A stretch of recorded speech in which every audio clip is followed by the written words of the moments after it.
Okay, back on tap. Greetings, Mr. Khalsa here in Bakersfield, California. I'm joined by Demetrius the Dragon. We're here for a Kempo story. So, before you start your Saturday workout, you want to get ready.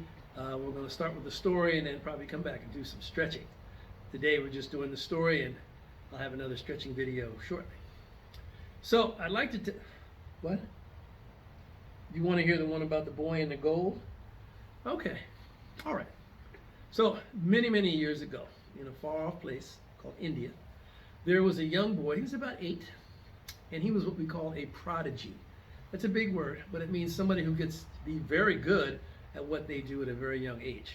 And his thing, or his skill, was making things out of gold. He made jewelry, cups, plates, artwork. Anything that was gold, he knew how to make it beautiful. So his mother was so proud of him. You know how mom is. I love my son. And she went to the great leader and said, "Great leader, I'd love for my son to make something for you." And of course, the great leader was practicing his martial arts. So what do you think he was doing? He was doing the what? The hand sword, right? He was working on the what? The back knuckle. He was working on some of his blocks. What are some of the blocks he worked? Inward block, that's right. Upward block. Who said extended outward block? That's pretty good back there. Okay, extended outward block. And he was working on some kicks. What kind of kick? Drag upside kick? Yeah, he was working on the drag upside kick, ball kick. So he was doing all of his basics because that's what it takes if you want to be really good at the martial arts. So when he kind of wiped his brow after his workout, and he said to the mother, sure, bring him in and let's see what he can do. So she came back with her son and said, "Oh, leader, he's so fantastic. Please let him make something for you." And the leader said, fine. And he called over his man who handled the gold. He said, "Give the boy some gold." So the man who was in charge of the gold gave the young boy some gold. The boy went back to his workshop. He looked at the gold that the leader had given him. He said, "Wow, the leader is super rich." And I went to his palace today. He's got, many people working for him. He has animals and horses and elephants. And you know what? I'm just going to take a little bit of this gold for myself. Nobody will know, and I'll make him something really nice. So he worked, and came back, and the mother and son came back to the leader. And the mother came and said, "Leader, please, my son made these beautiful things. Please let us show." The leader said, hold it, wait a minute. And he looked at the boy. He said, "Is there anything you want to tell me?" The boy said, No, I'm good. I don't tell you anything. So what he had done was covered with a white cloth. And he took off the cloth. And there was 2 beautiful gold goblets, glasses, to drink juice and all kinds of things. And there was fish and ocean animals carved in one. And then there was trees and mountains carved in the other. And everybody who was around the king, the leader, they said, "Woo, wow, this kid is good." And the mother was like, "Oh yes, please let him make something else for you." And so the leader said, fine, called over his man to give the boy some more gold. He gave the boy some more gold. The boy went back to his workshop. He looked at the gold he'd been given.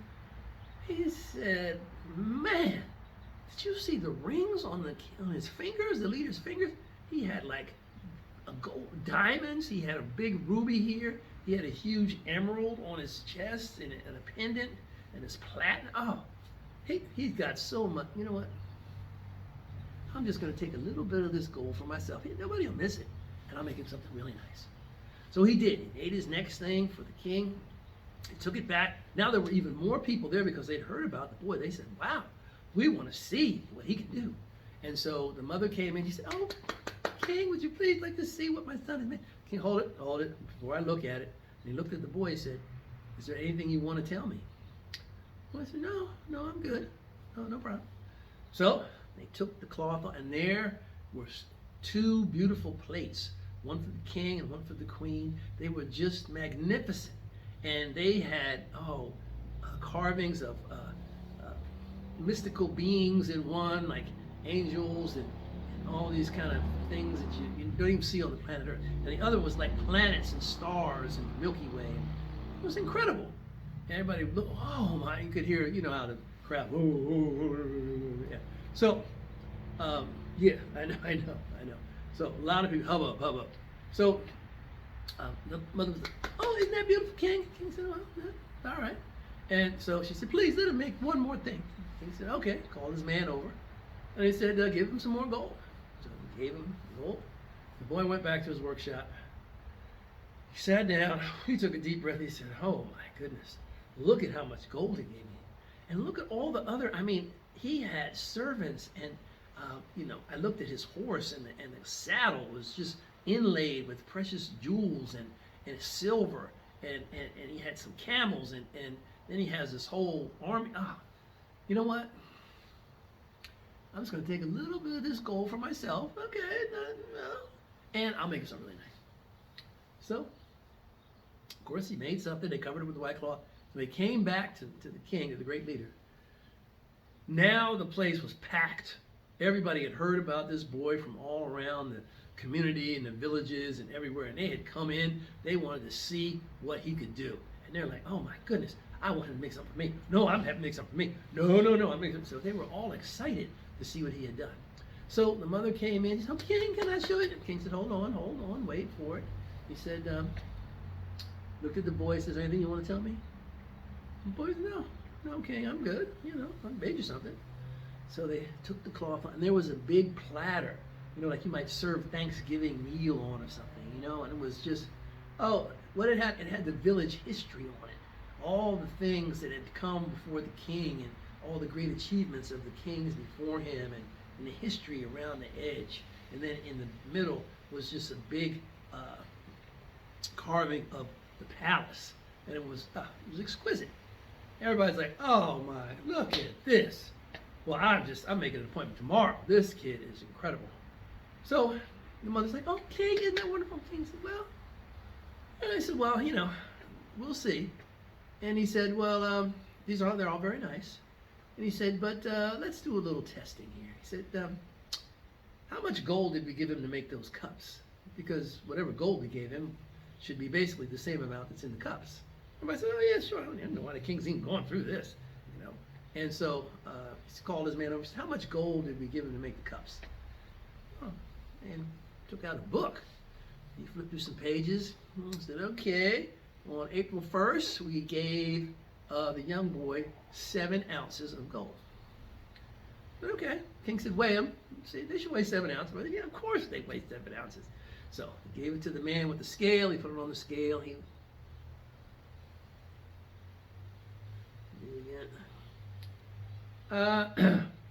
king said, well, the man with the scale said, well, the king, the cups only weigh 6 ounces. Everybody's like, what is he? Is his scale broken? What is wrong with him? And the king said, okay, all right, well, let's weigh the plates. How much gold did we give him to make the plates?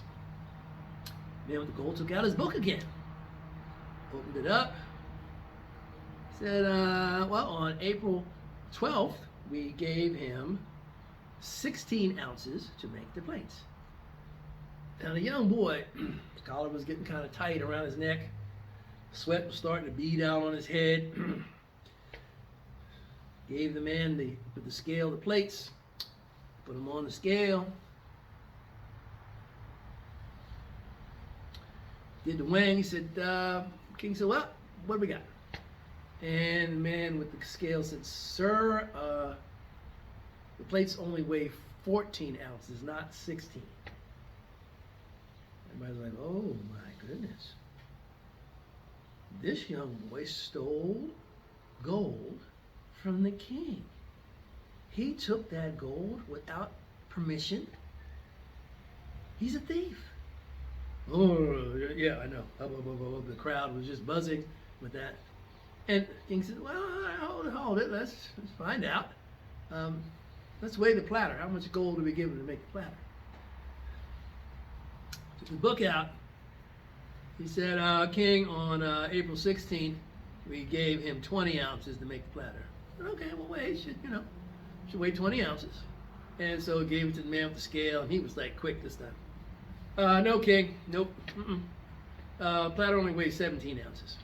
Everybody's like, oh, So you know how great leaders are. They have security, okay, with swords. And they started to stand up and draw their swords. The king said, "Oh, wait, hold it, wait, hold a minute." And the king's closest advisor, okay, he said, well, "King, we have to take him. We have to arrest him. He stole your gold. I mean, he, added up. He stole it." King said, "But okay, let's take up time out. Everybody here is from all around the villages, the whole community, and what's happened here? What do they know about this young boy?"